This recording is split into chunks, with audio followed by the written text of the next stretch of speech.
You can fake strength. You can fake confidence. You can fake kindness, ambition, discipline for a while.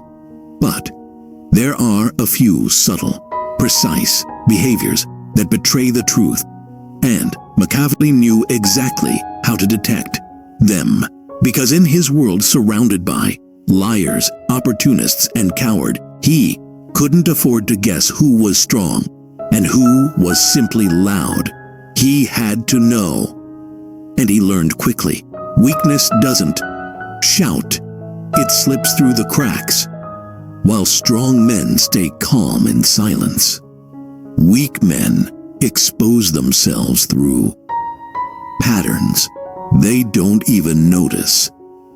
And once you spot these patterns in your enemies, your colleagues, or even yourself, you gain an advantage. Machiavelli used like a dagger the power to identify weakness before it becomes threat. These behaviors don't seem obvious. In fact, most people would miss them, but Machiavelli wouldn't. He studied men like a predator studies movement, and he discovered 3 behaviors that instantly give weak men away. Let's begin with the first and perhaps most subtle behavior: over-justification. Weak men explain. Strong men decide. That's it. A man who constantly defends his choices, over-explains his actions, or tries to make others understand him, isn't being honest.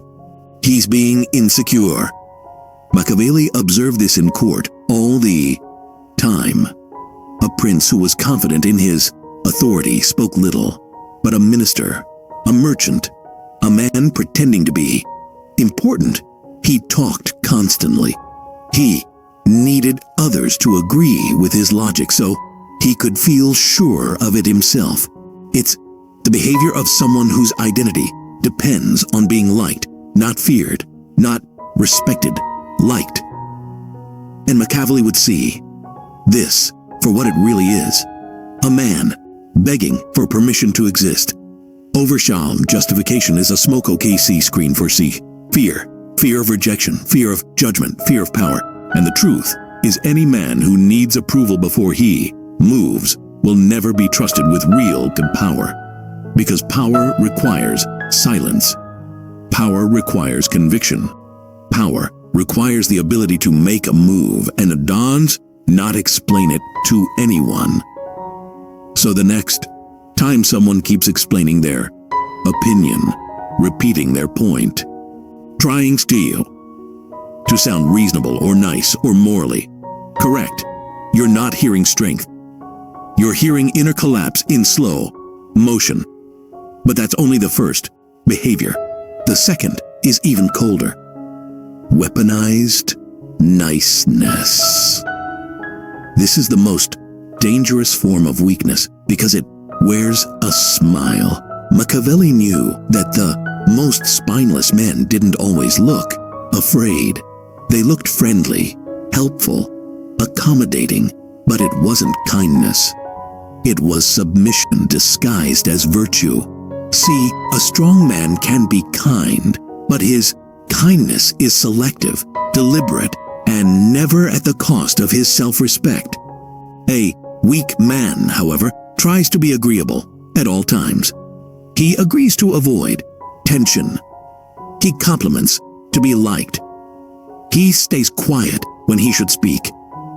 He apologizes, not because he's wrong, but because he's scared. And when that doesn't work, when being nice doesn't earn him validation, he flips. He becomes bitter, sarcastic, passive, aggressive. Why? Because his niceness was never kindness. It was a strategy to avoid rejection, and when it fails, his real resentment leaks out. Machiavelli studied this in public figures constantly. He wrote, "A prince must know how to do wrong and not use it unless compelled." In other words, restraint is not the same as fear, but weaponized niceness is always fear. It's the posture of someone who doesn't know how to stand tall on his own. So he tries to stay small, hoping no one steps on him. And when you see this behavior in someone, this compulsive friendliness, Richie, that turns sour under pressure, you found someone who cannot be trusted with power, because real power demands the ability to set boundaries, to say no without apology, to face tension without collapsing into false smiles. Machiavelli would watch for this behavior like a hawk, because it told him this man's loyalty will break the moment it's tested. But there's a third behavior, more desperate, more exposed, and utterly humiliating to witness. And when you see it, you'll know you're standing in front of a man who fears being insignificant more than anything else. The third behavior, the one that made Machiavelli instantly classify a man as weak, was display addiction. You've seen it before. The man who always needs to be seen. The one who can't sit still without recognition. The one who posts constantly, speaks loudly, exaggerates every win, and turns every moment into a performance. Machiavelli saw these men everywhere, and he understood something most people still don't. The man who needs to be seen fears being forgotten. That fear, it's weakness, but not the kind that comes from poverty or lack of opportunity. The kind that comes from identity rot, because display addiction isn't confidence. It's the panic response of someone who has no internal foundation. They think if they aren't being talked about, liked, praised, or envied, then they don't matter. Their value disappears the moment attention does. And this is precisely why Machiavelli saw them as liabilities. These men will do anything for attention, lie, embellish, betray. They'll expose secrets, turn on allies, make enemies out of thin air as long as someone is watching, because in their mind, silence means death, stillness means irrelevance, and the worst fate is to be forgotten. Machiavelli knew a man addicted to display is a puppet waiting to be controlled. And if you ever want to ruin him, you don't need to attack. You just ignore him. Take away the spotlight. Cut off the applause. Make him feel invisible. Watch how quickly he breaks. Because while strong men train in private, grow in silence, and strike without warning, the weak man can't survive 5 minutes without being noticed. He's easy to predict, easier to manipulate, and impossible to trust. This is why Machiavelli feared weakness more than wickedness, because at least a wicked man knows what he wants. The weak man, he wants everything but will trade anything to get it. And when you combine all three behaviors, the compulsive justifier, the fake nice appeaser, and the attention addict, you don't get a villain. You get a void. A man so hollow that he'll take the shape of anyone stronger than him. And that's what Machiavelli feared most. Not the loud ones, not the cruel ones, but the empty ones. Because emptiness can be filled with anything. And when the wrong person gets close, they fill it with destruction. But here's where Machiavelli took it further.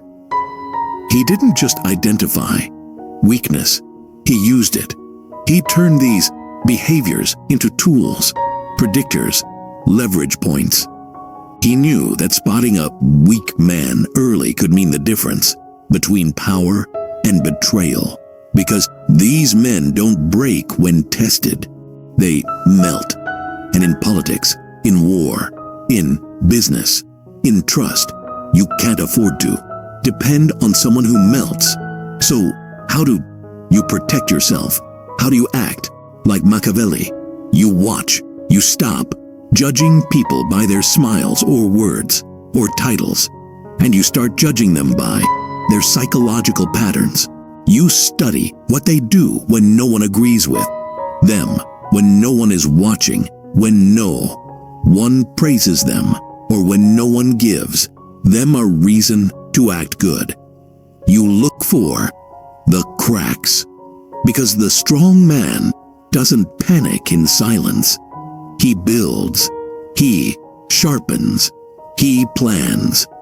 The weak man, he performs, he explains, he crumbles.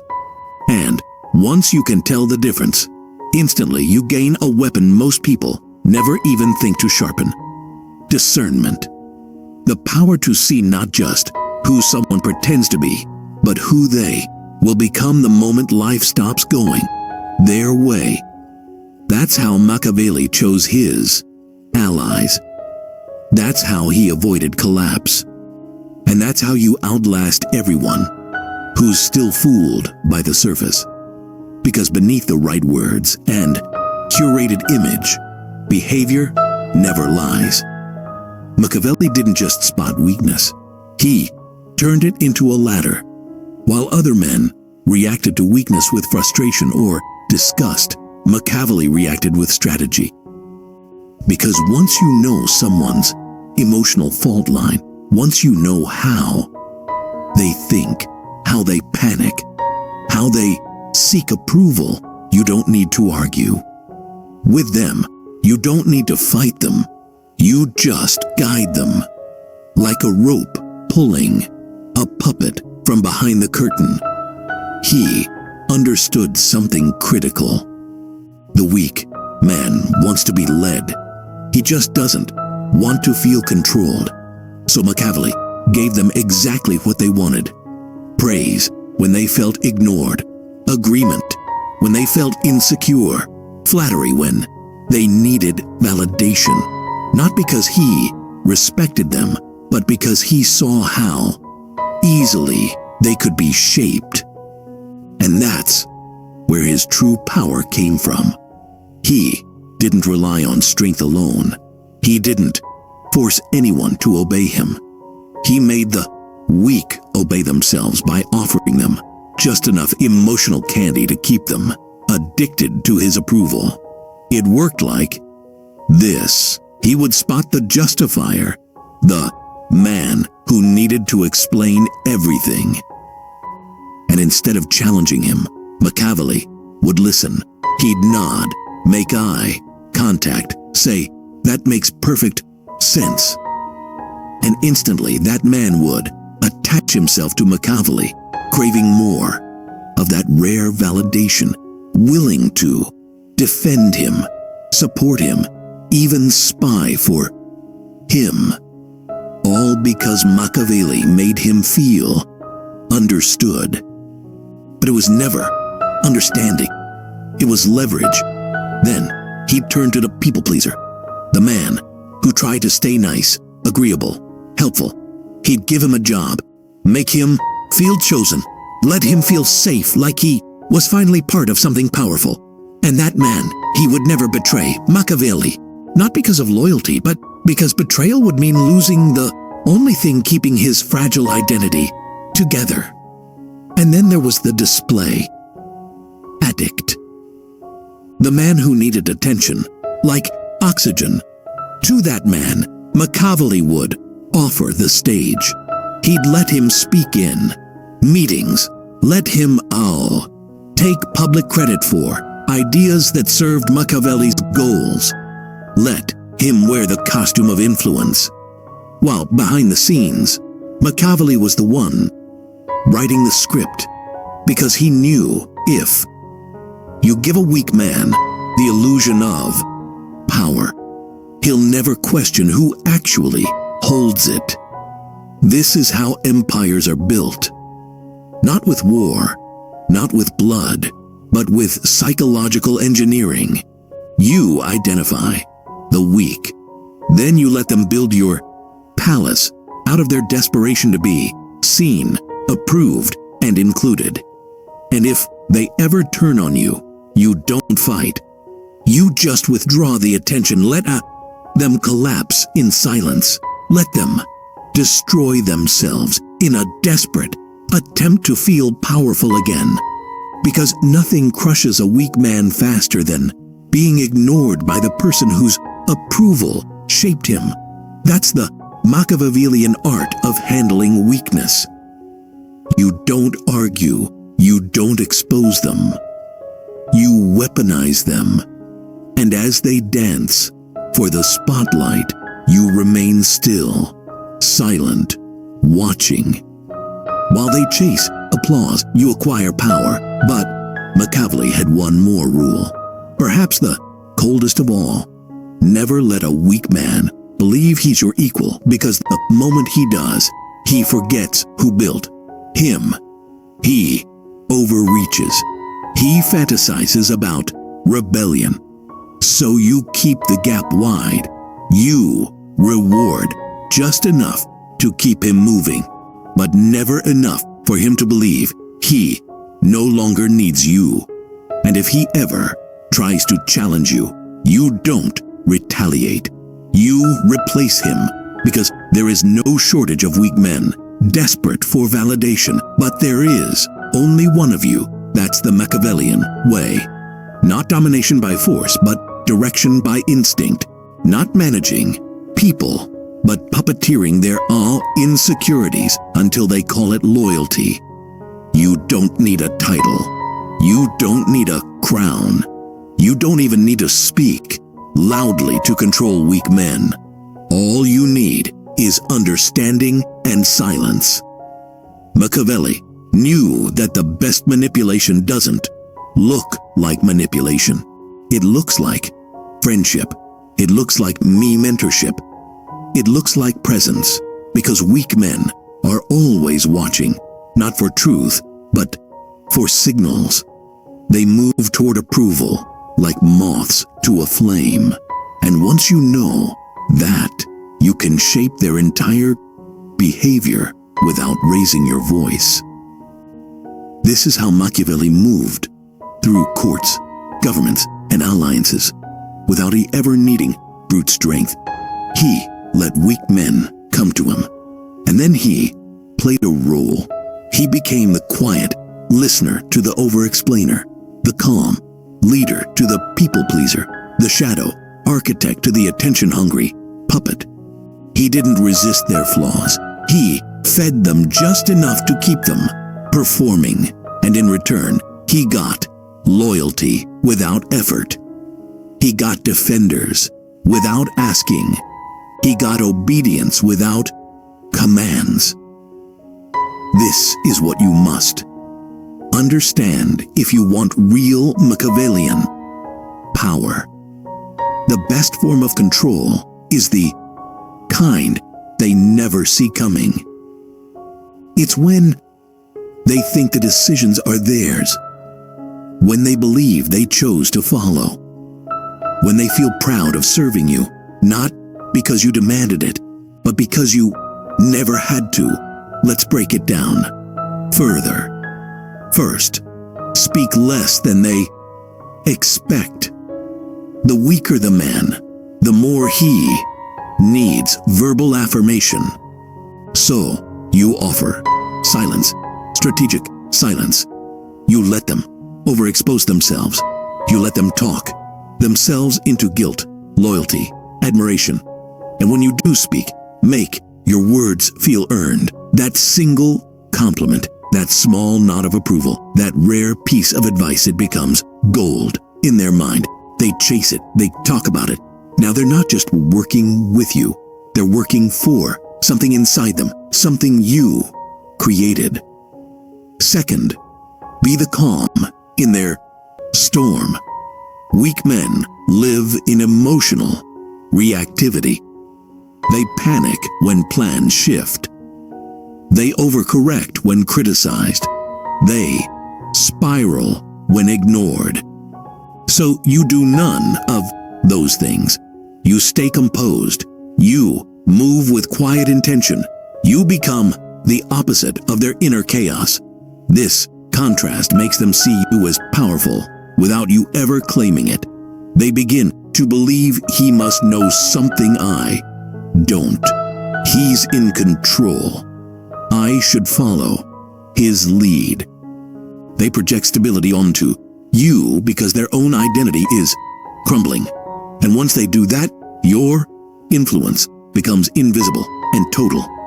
Third, reward with unpredictability.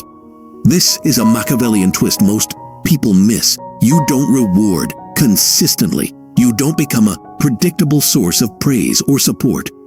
You become mysterious. Some days you acknowledge them. Some days you vanish. Some days you nod. Some days you don't even look their way. Why? Because uncertainty creates addiction. They never know when your approval will arrive. So they keep performing. They keep guessing. They keep talking about you.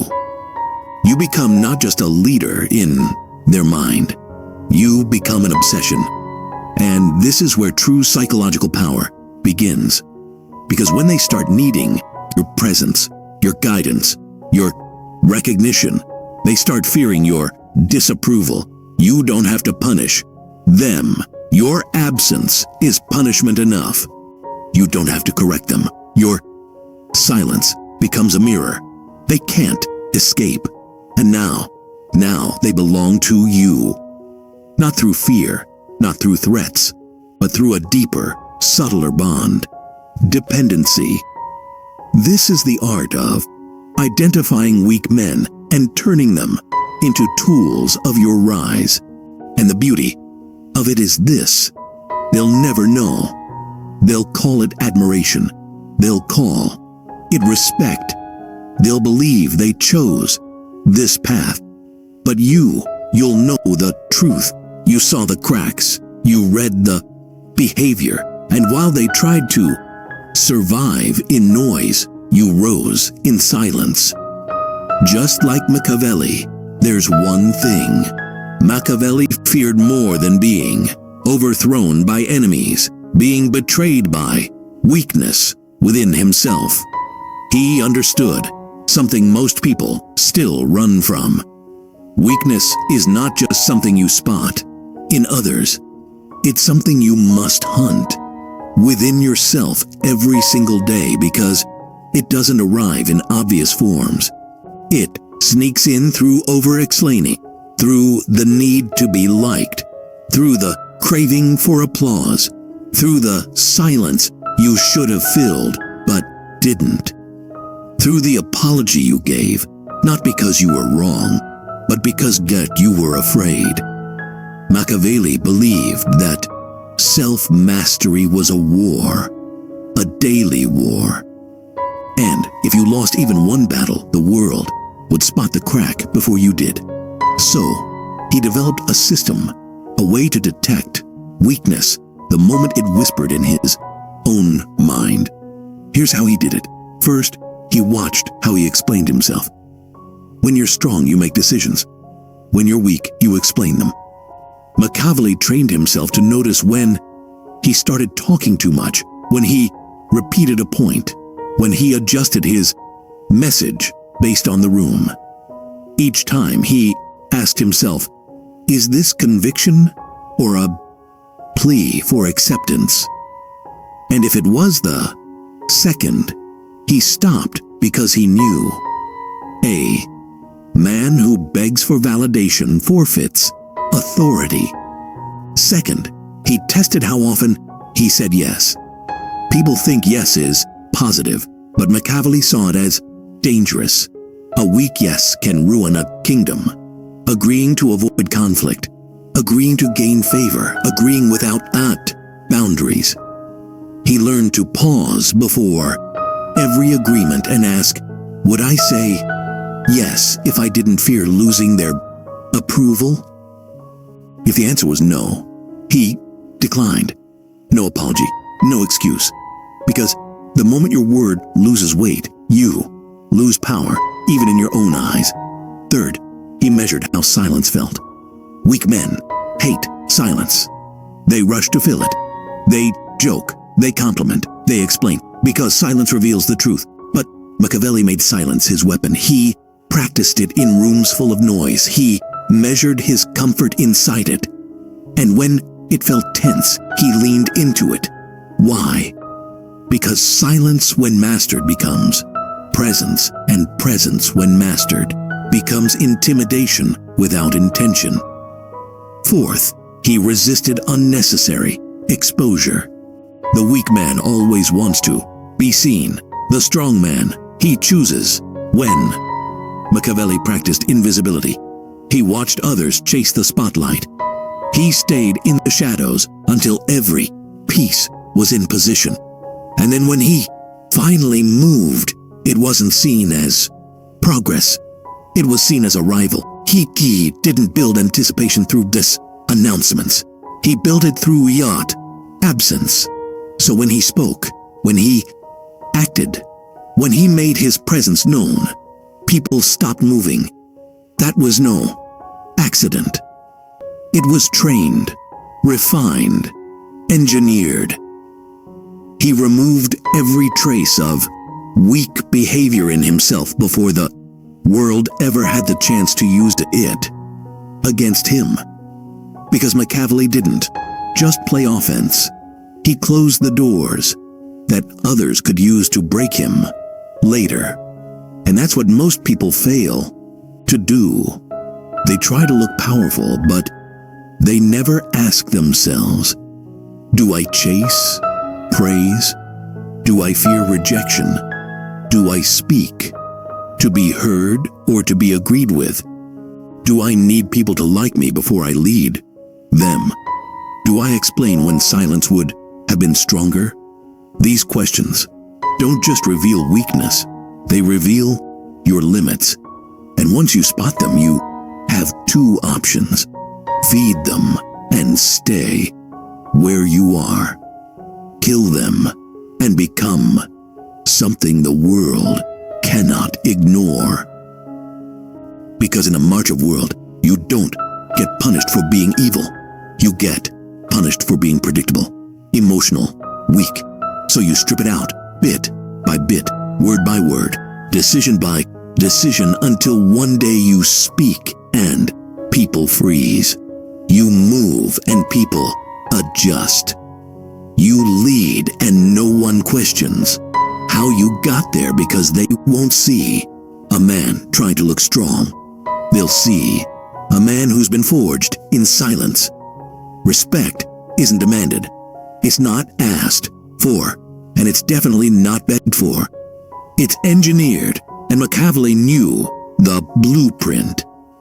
He understood that the highest form of respect, the kind that doesn't fade in your absence, the kind that silences a room before you speak, comes from one thing: mastery over what weak men fear most. See, weak men fear discomfort. They fear being misunderstood. They fear being disliked. They fear standing alone in a room full of noise. But the Machiavellian man, he embraces it. He doesn't run from tension. He walks into it. He doesn't collapse under judgment. He sharpens under it. Because when you kill the instinct to justify, when you stop seeking applause, when you remove every trace of fear-driven behavior, you become something alien to the average man, something unsettling, and something untouchable. And that's exactly why people begin to respect you. Not because you speak louder, not because you seem nice, but because you reveal nothing. And that terrifies them. It's human nature. We fear what we cannot figure out. So when you walk into a room and don't need to prove anything, when you hold your posture while others flinch, when your silence feels heavier than their best words, you change the dynamic. You don't chase respect. You become the source of it. People begin to shift their tone around you. They speak more carefully. They measure their words because they don't want to be seen as weak in your presence. Why? Because you've mastered what they haven't. You've killed the need for constant validation. You've silenced the voice that craves attention. You've made peace with your own solitude, which makes your approval incredibly rare.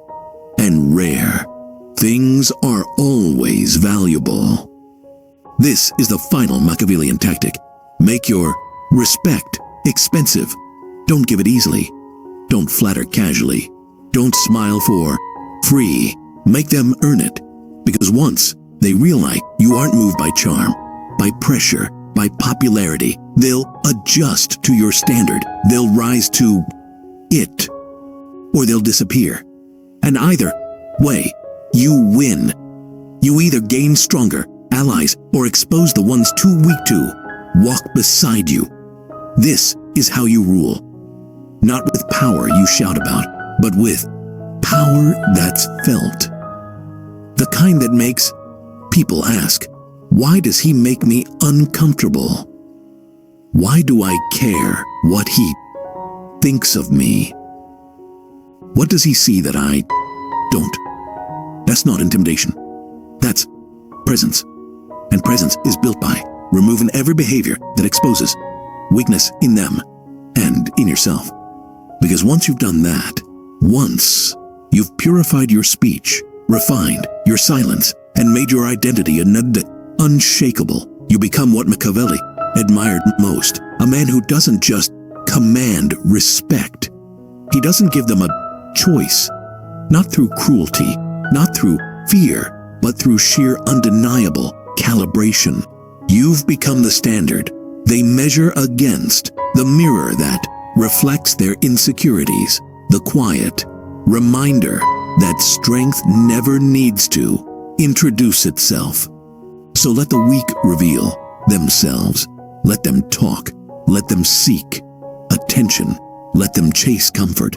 And while they do, you build in silence with precision until one day they can't stop watching. And they'll never understand how they lost to someone who never even played their game.